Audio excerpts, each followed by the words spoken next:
सत साहिब बंदी छोड़ सतगुरु रामपाल जी भगवान की जय हो। परमपिता परमात्मा सारी सृष्टि के रचनहार, कुल मालिक, असंख्य ब्रह्मांडों के स्वामी, तीनों लोकों में प्रवेश करके सबका भरण पोषण करने वाले जगत गुरु संत शिरोमणि सतगुरु रामपाल जी परमेश्वर जी के चरण कमल में किशनगढ़ से हम सभी सत्सेवक भाई बहनों का कोटि कोटि दंडवत प्रणाम। और वीडियो देख रहे देश विदेश के आप सभी भाई बहनों को हमारी तरफ से प्यार भरा सत साहिब। पुण्यात्माओं, एक विशेष संदेश जो आप सभी भाई बहनों तक पहुंचाना आज अति आवश्यक है, अनिवार्य है। इस संदेश को थोड़ा ध्यान से सुनिए और परमपिता परमेश्वर जी के आशीर्वाद से जितना हो सके उतना आप अपने भाई बहनों तक पहुंचाने का भी प्रयास करें। जैसा कि पूज्य गुरुदेव सतगुरु रामपाल जी भगवान के आशीर्वाद से दिनांक 17, 18, 19 मार्च 2022 को राजस्थान के अजमेर जिले में जयपुर अजमेर हाईवे पे जो किशनगढ़ है वहां पे साध संगति का कार्यक्रम था। लेकिन जैसा कि हम सबको पता है पुण्यात्माओं, हम यहाँ पे किसके लोक में रह रहे हैं? ये काल भगवान का लोक है जो सच्चाई से बेहद नफरत करता है, सच्चे लोगों से नफरत करता है।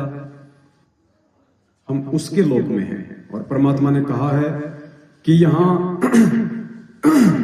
न्याय नाम की कोई चीज नहीं है। कहते हैं यहां न्याय नाम की कोई चीज नहीं है।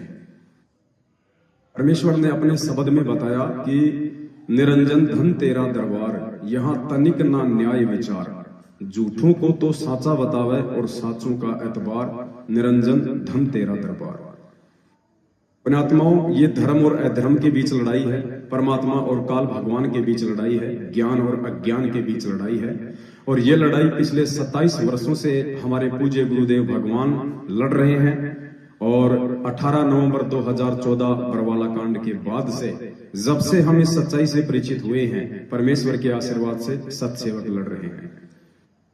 बाधाएं आएंगी, परेशानियां आएंगी, संकट आएंगे, क्योंकि सबकी राह पे चलने वाले को जीत अवश्य मिलती है, 100% मिलती है। लेकिन उस जीत को प्राप्त करने से पहले जिन बाधाओं का, जिन संघर्षों का उसे सामना करना पड़ता है वो भी सर्वविदित है। आज ऐसी ही एक घटना यहां किशनगढ़ में घटी। जैसा कि आप सब जानते हैं, इस पृथ्वी पे वर्तमान में धर्म का सबसे बड़ा विरोधी, अज्ञान की सबसे बड़ी मूर्ति यदि कोई है तो सतलोक आश्रम मैनेजमेंट हरियाणा है। हर संभव इन लोगों का प्रयास यही रहता है कि यह धर्म की बेल जो परमेश्वर ने 1994 से बीज रूप में हम सत्सेवकों के अपने उस परमेश्वर ने अपने भक्तों के हृदय में डाली थी, वो ना फले, ना फूले, वो ना बढ़े। हर संभव 2014 से ये लोग प्रयास कर रहे हैं और आज इनके उसी कुप्रयास के चलते आज दिन में लगभग 12 बजे के आसपास भगत रामदेव दास जी हैं, इनके पास में फोन आया किशनगढ़ डिप्टी ऑफिस से। तो दास पवन दास, भगत रामदेव जी और विश्राम जी, जिनके नंबर किशनगढ़ साध संगति के एड्रेस के लिए पैम्पलेट में दिए गए थे, उनको डिप्टी ऑफिस में बुलाया गया। हम तीनों भाई दोपहर को डिप्टी ऑफिस में गए। वहां जाके हमने देखा कि डिप्टी ऑफिस के बाहर राजस्थान के स्टेट कोऑर्डिनेटर प्रकाश माड़ी, उनका सहयोगी बजरंग, हनुमानगढ़ टिब्बी से पवन और शंकर दास जी जो यहाँ अजमेर के नामदान संचालक हैं, और भी 5-10 व्यक्ति बैठे हुए थे। तो उनको देखते ही माजरा हम समझ गए कि हमें यहाँ पे क्यों बुलाया गया है। हमने गुरुदेव की शिक्षा पे चलते हुए, साधुता का परिचय देते हुए राजस्थान के स्टेट कोऑर्डिनेटर को हमने झुक के सत्साहिब किया, लेकिन उन्होंने कोई रिप्लाई नहीं दिया, उल्टा मुंह फेर लिया, कोई बात नहीं। और जो भगत बैठे हुए थे हमने उनको भी सत्साहिब किया, परमेश्वर के वचनों पे चलते हुए झुक के प्रणाम किया। उन्होंने कहा कि आप लोग भगत नहीं हैं। हमने कहा जी कोई बात नहीं है, हम अंदर चले गए। अंदर जाने के बाद हमारे को डिप्टी साहब के सामने पेश किया गया। हमारे से पहले वहां पे एक वकील बैठे हुए थे जिनको सतलोक आश्रम मैनेजमेंट हरियाणा सात संगति का कार्यक्रम रुकवाने के लिए लेके आया था। साथ में हनुमानगढ़ से जो पवन है वो बैठा हुआ था और राजस्थान के जोधपुर से लक्ष्मण दास के नाम से आप जिसे जानते हैं एलडी, जो वर्तमान में जयपुर नामदान केंद्र पे बैठता है, ये लोग बैठे हुए थे वकील के साथ में। तो डिप्टी साहब ने हमारे से कहा कि आप यहाँ कोई सत्संग वगैरह का कार्यक्रम करवा रहे हैं। हमने कहा जी हाँ, हम सत्संग का कार्यक्रम करवा रहे हैं। तो उन्होंने कहा कि आपके खिलाफ हिसार की जेल से एक लेटर आया है, आपके गुरुदेव का बताया जा रहा है, जिसमें ये कहा गया है कि ये लोग मेरे नाम और मेरी फोटो का प्रयोग ना करें और मेरे नाम से यदि ये कोई सत्संग करते हैं तो इनके ऊपर कानूनी कार्यवाही हो। तो हमने कहा कि साहब इसकी क्या प्रमाणिकता है कि ये लेटर हमारे गुरुदेव का है, हम क्यों माने इस बात को। तो उन्होंने कहा कि इसकी मैं जांच करवाऊंगा और जब तक मैं इसकी जांच नहीं करवा लेता हूं तब तक आप यहाँ पे कोई भी कार्यक्रम उनके नाम से नहीं कर सकते। तो पुण्यात्माओं, ये तो हुई एक कानूनी बात और उसके बाद हम डिप्टी साहब के सामने कुछ नहीं बोल सकते थे क्योंकि कानून के दायरे में हमें भी रहना है। परमेश्वर ने हमें जो शिक्षा दी है हम उनका विरोध नहीं कर सकते। हमने उनको सहमति दे दी। बाकी फिर थोड़ी बहुत बात हुई जिसमें रामदेव भगत जी खड़े हुए और बड़े प्यार से उन्होंने डिप्टी साहब से आग्रह किया कि डिप्टी साहब, हम यहाँ पे एक धर्म का काम कर रहे हैं, हम भी उसी गुरु के शिष्य हैं जिस गुरु के ये आपके सामने बैठे हुए महानुभाव हैं। उनके सामने ही कहा भगत जी ने कि डिप्टी साहब, ये लोग वही लोग हैं जिनकी वजह से आज हमारे गुरुदेव जेल में हैं और ये लोग अच्छे लोग नहीं हैं जो यहाँ पे होने जा रहे इस धर्म के काम में व्यवधान डालने के लिए आ गए। दास का नंबर आया। दास ने भी बड़ी विनम्रता से डिप्टी साहब से कहा कि साहब, जब से हमारे गुरुदेव जेल गए हैं 2014 बरवाला कांड के बाद, उसके बाद से उनका एक भाई है महेंद्र उर्फ मोहनलाल जो वांटेड है, भगोड़ा घोषित है। सीधे शब्दों में कहा, हम जो कहेंगे वही आपको बताएंगे, इसके सिवा एक शब्द भी इधर उधर का नहीं बोलेंगे। तो दास ने कहा कि इनका एक भाई है हमारे गुरुदेव का जिसका नाम महेंद्र है, उसने अपना नाम मोहनलाल रखा हुआ है पुलिस प्रशासन के भय से, और जो 2014 से वांटेड है देशद्रोह के मुकदमे में, मर्डर के मुकदमे में भगोड़ा घोषित है। हमारे गुरुदेव का एक लड़का है वो भी भगोड़ा घोषित है, हमारे गुरुदेव का दामाद है वो भी भगोड़ा घोषित है। और उन भगोड़ों के पीछे ये जो आपके सामने बैठे हुए हैं ये लोग संगत को गुमराह कर रहे हैं और हम लोग उसी संगत को जागरूक कर रहे हैं। और डिप्टी साहब, हमें पता है इन सब बातों का कि यहाँ क्या होना था क्या नहीं होना था। तो डिप्टी साहब ने कहा कि क्या होना था क्या नहीं होना था। हमने कहा साहब, यही होना था जो आपके सामने हो रहा है, कार्यक्रम को रुकवाना। उसके बाद हम वहां से वापस आ जाते हैं। डिप्टी साहब ने कहा कि जब तक मैं कार्रवाई पूरी नहीं कर लेता तब तक आप किसी भी प्रकार का ये कार्यक्रम उनके नाम से नहीं करेंगे। हालांकि डिप्टी साहब का कहना ये उचित नहीं था। उचित क्यों नहीं था?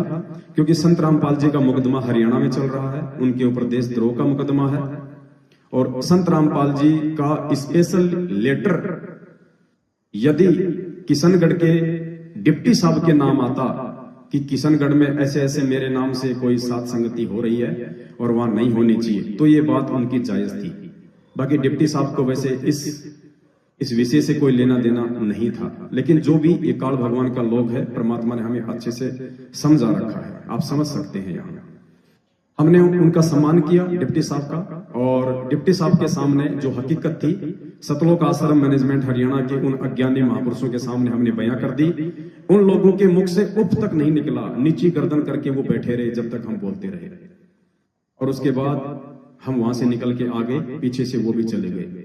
हमें दोबारा डिप्टी साहब ने फोन करके बुलाया अपने स्टाफ के माध्यम से, हम फिर गए। फिर डिप्टी साहब ने हमारे को कहा कि आप यदि प्रोग्राम करना चाहो तो आपको एसडीएम से परमिशन लेनी पड़ेगी। उसके बाद शाम को एसपी ऑफिस से और यहाँ का जो थाना है किशनगढ़ का गांधीनगर, वहां से बीट अधिकारी का फोन आता है रामदेव भगत जी के पास में। उनको ऊपर से आदेश थे कि जहां पे सत्संगति होनी है उसकी लोकेशन चेक करो, क्या व्यवस्था है क्या नहीं है। बीट अधिकारी के साथ में रामदेव भगत जी की भक्तमती, चिंता दासी दोनों गए, उनको दिखाया, सारी रिपोर्ट दे दी। एसपी ऑफिस से फोन आया, वहां भी रामदेव भगत जी ने जो स्थिति थी वास्तविक उनको बयां कर दी, बरवाला कांड से लेके आज तक की।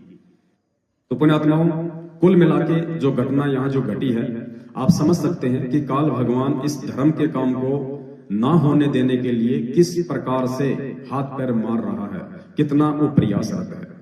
और हम उस परमेश्वर के बच्चे हैं जो ना कभी कानून तोड़ता है, ना कभी कानून तोड़ने की बात अपने बच्चों को सिखाता है। खुद गुरुदेव ने कहा है कि जब वो परमात्मा इस पृथ्वी पे आता है तो एक नेक नागरिक की भूमिका निभाता है। तो कोई दिक्कत नहीं पुण्यात्माओं, आप सब सच्चाई से वाकिफ हैं और परमेश्वर ने हमें अच्छी तरह से अपने सत्संगों में भगत और राक्षस के विषय में बता रखा है कि राक्षसों के कोई अलग से सींग नहीं हुआ करते, राक्षसों के अलग से कोई दांत बाहर नहीं निकले होते हैं, जैसा कि हम लोग टीवी सीरियल में देखते हैं। ये और बात है कि पहले के युगों में लोग अपनी मायावी शक्तियों से इस प्रकार का सवाल कर लिया करते थे, क्योंकि परमात्मा ने बताया कि भक्ति में सिद्धि ऐसी चीज होती है, उससे आप अपने सिर में सींग भी लगा सकते हो, आप अपने मुंह में दांत भी निकाल सकते हो बड़े बड़े, आप अपने शरीर पे पूंछ भी लगा सकते हो, आप नीचे इंसान और ऊपर जानवर का सिर भी लगा सकते हो। ये एक आध्यात्मिक विषय है, लेकिन परमात्मा ने एक सत्संग के माध्यम से हमें बहुत अच्छे से समझाया है कि इस पृथ्वी पे राक्षस कौन है और मेरे भगत कौन है। गुरुदेव ने जिंद के सत्संग में कहा कि ये राक्षस क्यों बने।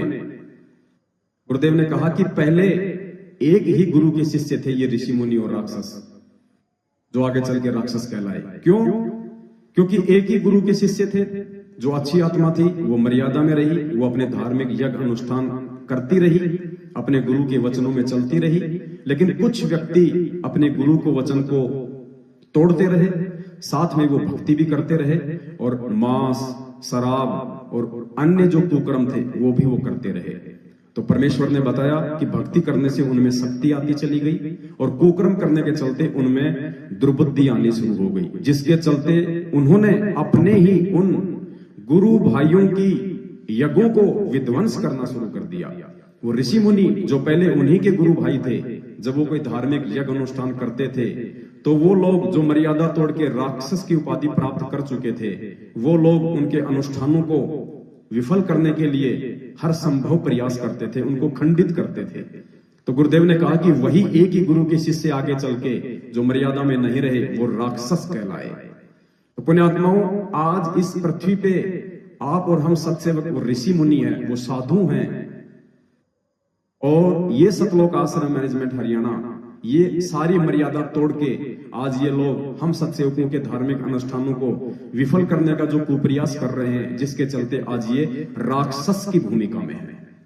हमें अध्यात्म से ही डिफाइन करना पड़ेगा कि हम किस पदवी पे हैं, और हमारे ही गुरु भाई मैनेजमेंट वाले, गुरु जी के परिवार वाले जो आज मर्यादाओं को तोड़ के, गुरु वचन को तोड़ के राक्षस की भूमिका निभा रहे हैं।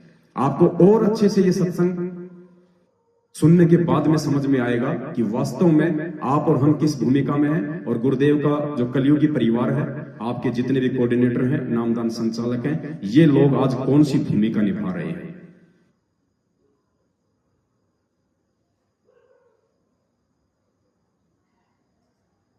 महल का भेद मैरमी को कहना, जो असली वस्तु है किसी एक आध कोई जो आपका खास मैरमी से सारे हो जाओ उनको बताना।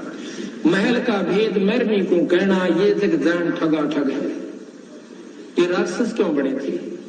एक गुरु से नाम लिया, साधना दोनों ने कर ली, जो गुरु की फटकार को नहीं उठ सके वो विमुख होकर के राक्षस रूप में आ गए, उनकी निंदा शुरू कर दी और उनके भक्तों के साथ द्वेष करना शुरू कर दिया। सिद्धियां दोनों में होगी थी बनती सी। राक्षसों में ऐसी सिद्धि बताते हैं, आकाश में उड़ जाया करके वहां से बाण छोड़ दिया करते थे, आग लगा दिया करते थे। लेकिन प्रभाए राक्षस जब तक गुरु पद मर्यादा से हम विमुख हो जाते हैं, मनमुखी जीव पार नहीं होते। तो इसी प्रकार सतगुरु महाराज कहते हैं, धर्मदास तो लाख दुहाई और ये सार शब्द कहीं बाहर नहीं जाए। आम व्यक्ति को नहीं बताना, फिर ये राक्षस रूप में आ जाओगे, क्योंकि काल गेल रहे से यहां तक प्रमाण दिया कबीर साहब ने कि कमाल नाम का जो लड़का जीवित किया था और उसको नाम बता दिया, सतनाम तक उसको दिया, सार नाम तक दे दिया, पर सार शब्द नहीं दिया। आखिर में वही विमुख हुआ और सतगुरु का दुश्मन हुआ। वो कमाल नाम का पुत्र भी जो सतगुरु के साथ और सेवा किया करता था दिन रात, आखिर में वो काल का एजेंट सिद्ध हुआ। कबीर साहब ने बताया धर्मदास को कि धर्मदास वो कमाल भी एक काल दूत में हमारे साथ आया था। तो यहाँ पर महाराज कहते हैं कि खोखापुर के काग मिले दिन दो ही रे, अरबों में कोई हंस हमारा कोई रे। ये खोखापुर इस काल के जीव हैं, 2 दिन हमारे साथ लगेंगे, 4 काम से हो जाएंगे तो वाह वाह ना होंगे तो कुएं में पड़ोगे। तो इसी प्रकार वो खोखापुर के काग मिले दिन दो ही रे, अरबों में कोई हंस हमारा कोई रे। तो यहाँ पर भी छोड़ कहते हैं करुणा रमन आदि अंत सब नहीं निवासा, तब नहीं दूसरे हते हवासा, तो 3 राम राजा कह दीना और सकल जीव आपन कर लेना। 3 नाम, सतनाम जो आपको बता रखा है वो सांस का शब्द, उसके बाद सार नाम, ये तीनों नाम राजा को दे दिए थे। तो पुण्यात्माओं, आपने परमपिता परमेश्वर जी के श्रीमुख कमल से भगत और राक्षस के विषय में समझ लिया होगा और आपको अच्छे से पता चल गया होगा कि आज इस पृथ्वी पे काल के दूत बनके राक्षस की भूमिका आपके अपने वो गुरु भाई निभा रहे हैं जो गुरु वचन को तोड़ के जो है आज सतलोक आश्रम मैनेजमेंट हरियाणा के नाम से जाने जाते हैं, आपके कोऑर्डिनेटर और नामदान संचालक के नाम से जाने जाते हैं। एक समय परमात्मा ने बताया कि विश्वामित्र जी एक यज्ञ कर रहे थे और जब वो यज्ञ सफल होने को आई तो राक्षस लोग उस यज्ञ को विफल करने के लिए उसमें व्यवधान डालने लगे। तो बाकी के जो ऋषि मुनि थे उन्होंने कहा कि विश्वामित्र जी आपके पास तो बहुत बड़ी बड़ी सिद्धियां हैं, आप इनको भस्म क्यों नहीं कर देते, इन राक्षसों को आप इनको मार क्यों नहीं देते। तो विश्वामित्र ने कहा कि नहीं भाई, मेरे पास में सिद्धि है, मेरे पास में सब कुछ है, लेकिन जो यज्ञ हम ये कर रहे हैं इस यज्ञ के कुछ नियम हैं और इस यज्ञ के नियमों के अनुसार हम इनको किसी भी प्रकार की कोई चोट नहीं पहुंचा सकते हैं। तो पुण्यात्माओं, आज वो विश्वामित्र जी वाली जो स्थिति है गुरु वचन में बंधे होने के कारण हम सत्सेवकों की हो रही है। हम अपने गुरुदेव की मर्यादा किसी भी सूरत में नहीं तोड़ सकते, चाहे हमारा शीश जाए, चाहे हमारे को देश निकाला दिया जाए। हमारे लिए सबसे सर्वप्रथम चीज है गुरु मर्यादा, गुरु वचन, गुरु जी के नियम, गुरु जी के उपदेश। उनको तोड़ के हम अपने गुरु जी के जो है नजरों में नीचे नहीं गिरना चाहते। पुण्यात्माओं, आप समझ गए होंगे कि जो किशनगढ़ में सात संगति होने वाली थी अब वो सात संगति नहीं हो पाएगी। हम ये तो नहीं कह सकते कि हम मजबूर हैं, लेकिन हम गुरु मर्यादाओं में चलने, हम गुरु मर्यादाओं में होने के चलते हम किसी भी प्रकार की ऐसी किसी भी घटना को अंजाम नहीं देना चाहते जिसके चलते इन राक्षसों की बदौलत हमारे पूज्य गुरुदेव भगवान के नाम पे आ जाए। और परमात्मा ने एक सत्संग में कहा और उस सत्संग को आज सतलोक आश्रम मैनेजमेंट हरियाणा ने डिप्टी ऑफिस में साबित कर दिया। परमात्मा ने एक सत्संग में कहा था कि राम नाम का सिक्का मेटे वो डूबेंगे अभिमानी। जैसे हिरण्यकश्यप था, वो राम नाम का सिक्का मिटा रहा था कि नहीं, कोई विष्णु भगवान नहीं है, मैं ही भगवान हूं, मेरी ही भक्ति करो। आज वो हिरण्यकश्यप की भूमिका, उस राक्षस की भूमिका गुरुदेव का कलयुगी परिवार निभा रहा है। और यहाँ आज डिप्टी ऑफिस में जो आए थे राजस्थान के बड़े बड़े जो पदाधिकारी सतलोक आश्रम मैनेजमेंट हरियाणा के, वो निभा रहे हैं। उन्होंने क्या कहा सुन के आपको ताज्जुब होगा। उन्होंने डिप्टी साहब को जो लिख के दिया था चिट्ठा, उसमें क्या लिखा था कि हमारे गुरुदेव का नाम ये लोग प्रयोग ना करें, ये लोग हमारे गुरुजी का नाम ना लें, हमारे गुरुजी का नाम प्रयोग ना करें। इन्होंने कहा कि संत रामपाल जी की फोटो ना लगाएं और ना ही ये उनका किसी भी प्रकार का कोई नाम प्रयोग करें। जैसे कि संत रामपाल जी का नाम और उनकी फोटो इनके बाप दादाओं की पर्सनल जो है जागीर है, इन्होंने रजिस्टर करवा रखा है कि संत रामपाल जी तो हमारे जो है वो घर की खेती है। तो आज वो कहानी इन लोगों ने डिप्टी ऑफिस में चरितार्थ कर दी, ये कहते हुए कि ये लोग जो सत्सेवक हैं, जो सात संगतियां करते हैं, ये संत रामपाल जी का नाम और फोटो का प्रयोग ना करें, अर्थात राम नाम का सिक्का मेटे वो डूबेंगे अभिमानी। आने वाले समय में इनके जो कुक्रम है उस आधार से परमेश्वर इनको क्या सजा देंगे वो तो सर्वविदित है। हम उस सजा के विषय में जिक्र करके अपनी जुबान को जो है वो गंदी नहीं करना चाहते, लेकिन इतना अवश्य कहेंगे कि आने वाले समय में लोग रावण और कंस को भूल जाएंगे, गुरुदेव के भाई को और गुरुदेव के परिवार को, और इन हर स्टेट के कोऑर्डिनेटर को जरूर याद रखेंगे, क्योंकि ये लोग आने वाले समय में जो भगत समाज परमात्मा तैयार करेगा उस समय कंस और रावण की तरह एक रोल के रूप में, एक एग्जाम्पल के रूप में रहेंगे ये लोग। तो आप सभी भाई बहन समझदार हैं, हम परमेश्वर के मर्यादित भगत हैं, हम किसी भी प्रकार के नियम और कायदे कानून को नहीं तोड़ सकते हैं, इससे हमारे परमात्मा भी रुष्ट होते हैं। तो आप जितने भी भाई बहन जो किशनगढ़ की सात संगति में आने वाले थे, आप सभी से हम हाथ जोड़ के ये विनम्र विनती करते हैं, प्रार्थना करते हैं। हमें पता है पुण्यात्माओं आपके दिल पे क्या बीत रही होगी, क्योंकि जितनी खुशी आप लोगों को सात संगति के विषय में सुन के हुई होगी, शायद उससे ज्यादा दुख आपकी आत्मा रोएगी ये शब्द सुनते हुए कि हमारे को किशनगढ़ की सात संगति में जाने का मौका नहीं मिल रहा है, परमपिता परमेश्वर जी की महिमा का गुणगान करने का सौभाग्य हमें प्राप्त नहीं हो पा रहा है, हम उस परमेश्वर के वहां जाके शब्द नहीं गा पाएंगे। तो दास समझ सकता है इस बात को, हम सबकी आत्मा रो रही है और मालिक को भी पता है इस बात का कि क्या हो रहा है वहां पे। तो हम आपसे विनती करेंगे पुण्यात्माओं, हमें किसी को कुछ भी जो है वो भला बुरा नहीं कहना है, कोई बात नहीं, ये हमारी परीक्षा है। राक्षसों का काम हमेशा साधु संतों की यज्ञों में विघ्न डालने का ही रहा है।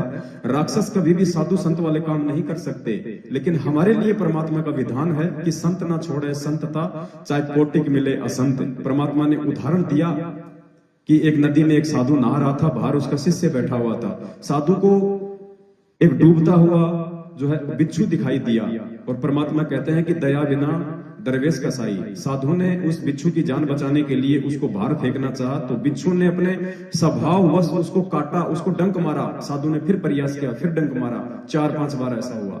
बाहर बैठे शिष्य ने कहा कि गुरुदेव क्यों आप इस दुष्ट की जान बचाना चाहते हो? तो साधु ने कहा कि बेटा जब ये दुष्ट अपनी दुष्टता छोड़ने को तैयार नहीं है तो हम संत अपनी संतता को क्यों छोड़ें, हम भगत अपने उस भगतपने को क्यों छोड़ें, हम साधु अपनी साधुता को क्यों छोड़ें। तो पुण्यात्माओं, हमने तो अपने परमपिता परमेश्वर जी को खुश करना है, उनको प्रसन्न करना है। बेहद आपको ये सुन के बहुत ज्यादा आपकी आत्मा रोएगी, हमें पता है इस बात का, लेकिन ये हम सब की परीक्षा है। और हाजिरी तो हमारी लग गई, हाजिरी तो हम सबकी लग गई, चाहे हम यहाँ ना पहुंचे ये और बात है, लेकिन हाजिरी परमात्मा ने हम सभी भाई बहनों की अपने चरणों में लगा दी है। तो आप जहां भी हैं वहां से आप जी वापस हो सकते हैं।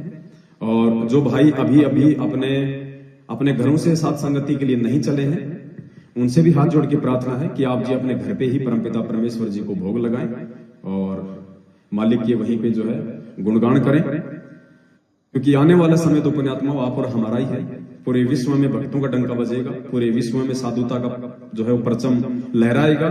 ये राक्षस, ये दुष्ट प्रवृत्ति के लोग थोड़े समय के हैं, क्योंकि परमात्मा ने हमें सिखाया है कि बेटा ये पाप और पुण्य की लड़ाई है। गुरुदेव ने कहा कि बेटा मैं अपनी तरफ से किसी को भी दुर्शिष नहीं देता, मैं अपनी तरफ से किसी पे भी प्रहार नहीं करता, क्योंकि वो राक्षस भी मेरे बेटे हैं, तुम साधु भी मेरे बेटे हो। लेकिन मेरा एक विधान है कि राम किसी को मारे नहीं, और मारे तो हत्यारा राम, अपने आप ही मर जाएंगे ये कर कर खोटे काम। तो ये खोटे काम जो करने लग रहे हैं हमारे ही भूतपूर्व गुरु भाई, जो आज मर्यादा तोड़ के राक्षस की भूमिका में है, दिखते भले वो एक इंसान है। और इन लोगों को नहीं पता कि गुरुदेव ने कहा कि बेटा ये लड़ाई पाप और पुण्य की है, ये भक्ति पाप और पुण्य की है।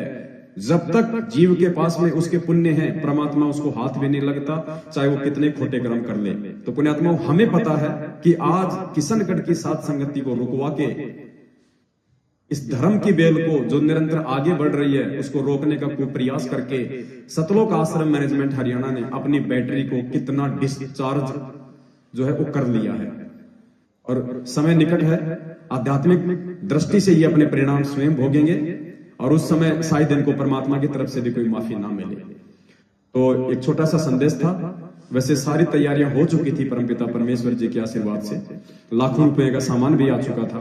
और जैसा कि आज दिन में वीडियो डला था, भगत जी ने तकरीबन 1.5 क्विंटल के आसपास देसी घी में जो बूंदी राम है वो भी निकलवा के अपने भाई बहनों की सेवा के लिए तैयार कर ली थी। और नमकीन भी 20-25 किलो जो है निकलवाई जा चुकी थी, और भी तैयारियां जो है वहां पे चल रही थी। लेकिन कोई बात नहीं, परमात्मा कहते हैं साधु भूखा भाव का धन का भूखा ना ही। परमात्मा ने अपने सत्सेवक बच्चों के भाव देखने थे, वो परमात्मा ने देख लिए। मालिक ने हाजिरी लगानी थी, वो हमारी लग गई। लेकिन हम अंतिम समय तक साधुता का ही परिचय देंगे, चाहे हमारे साथ में हमारे ही गुरु भाई कितनी ही दुष्टता क्यों ना करें। तो आप सभी भाई बहनों से प्रार्थना है, आप भी साधुता का परिचय दें, आप भी एक नेक नागरिक होने का जो है परिचय दें। और फिलहाल जो किशनगढ़ की सात संगति जो 17, 18, 19 मार्च 2022 को होने जा रही थी, वो इन उक्त कारणों की वजह से जो आपके सामने अभी रखे गए हैं, वो हम उसको जो है उस समय के लिए आगे करते हैं। और जब परमात्मा हमें फिर से मौका देंगे, कभी अगले महीने या उससे अगले महीने, उस समय फिर से आपको सूचित किया जाएगा। तो अभी आप सभी भाई बहन अपने अपने घर पे ही परमपिता परमेश्वर को भोग लगाएं, परमपिता परमेश्वर का जो है गुणगान करें। आगे आपको रामदेव भगत जी 2 शब्द कहेंगे। सत्साहे पुण्यात्मों, मैं रामदेव दास बहुत उमंग और उल्लास के साथ पिछली दीपावली को किशनगढ़ की सात संगति मालिक के श्री चरणों में वंदन करके स्वीकृत करवाई थी। और जितने भी भगत भाई मेरे पास यहाँ आए हैं, सबने मिलजुल के सात संगति की हम जोर शोर से तैयारी कर रहे थे। लगभग सारी तैयारियां हो गई थी। 16 तारीख को पंडाल तैयार होता, सब बुकिंग हो गया था सामान। लेकिन मैं मेरे मुख से उनके लिए कुछ नहीं बोलूंगा, आप सब समझदार हैं। जो भी उन्होंने ये जो कैंसिल करवाने के लिए जो उनमें एक कुबुद्धि उत्पन्न हुई है, उसका उन्होंने जो अंजाम दिया है वो अच्छा नहीं है। मानव समाज में भी ऐसा नहीं होता है जहां आध्यात्मिक में हो रहा है। मनुष्य भी आज हमारा कोई जगत विरोधी नहीं है। हमारे पड़ोसी भी जो मालिक की शरण में नहीं है, वो भी बहुत उल्लास में थे। हम भी साथ संगति में जाएंगे, हो सकता है कि हम आपके ज्ञान को सुनकर मालिक की शरण में आ जाएं। उनको भी कल अगर मैसेज मिलेगा तो बहुत ठेस पहुंचेगी। लेकिन हमारी भगत भाई आज देखो किस प्रकार से विरोध कर रहे हैं। मैंने थानेदार जी साहब से एक अनुरोध किया था, मैं कहा थानेदार साहब, जो मेरे भगत भाई घर छोड़ करके रास्ता तय कर रहे हैं, क्या उनको मैं भोजन भंडारा घर पे दे सकता हूं? थानेदार जी ने सहज से स्वीकार किया, आप दे सकते हैं। इसलिए पुण्यात्माओं, जो भगत भाई अपने घर से चल दिए हैं, सहज किशनगढ़ पहुंच करके मेरे से कांटेक्ट करें और मेरे घर पे आपको मालिक के श्री चरणों में आपको सब कुछ मिलेगा। एक आपके भाई से प्यार मिलेगा। पुण्यात्माओं, जो भी भगत भाई रास्ते में चल रहे हैं, वो 10, 20, 30 जितने भी भगत भाई हैं वो यहाँ आए और एक बार मालिक का भोग प्रसाद अवश्य जरूर लेवें। इसके लिए मैंने थानेदार साहब से अनुमति ली है। और जो भगत भाई अपना घर नहीं छोड़े हैं, वो प्लीज अगले आदेश तक कहीं भी साथ संगति होगी, कानूनी तरीके से करेंगे, सोच समझ के करेंगे। तब तक आप अगली साथ संगति का इंतजार करें। मेरी जिंदगी में आज पहली बार इतना दुख हुआ है जितना कभी नहीं हुआ होगा। क्यों मेरे बिंद के जो यहाँ परिवार में जो मेरे भाई हैं उससे भी प्यारे आप हो। पुण्यात्माओं, मैं आपको कैसे बयां कहूं कि आप साथ संगति कैंसिल करके आप पे क्या बीतेगी जिस प्रकार मेरे में आज हो रहा है। आगे आप सब समझदार हैं। मेरी तरफ से सत साहिब बंदी छोड़ सतगुरु रामपाल जी भगवान की जय। सत साहिब।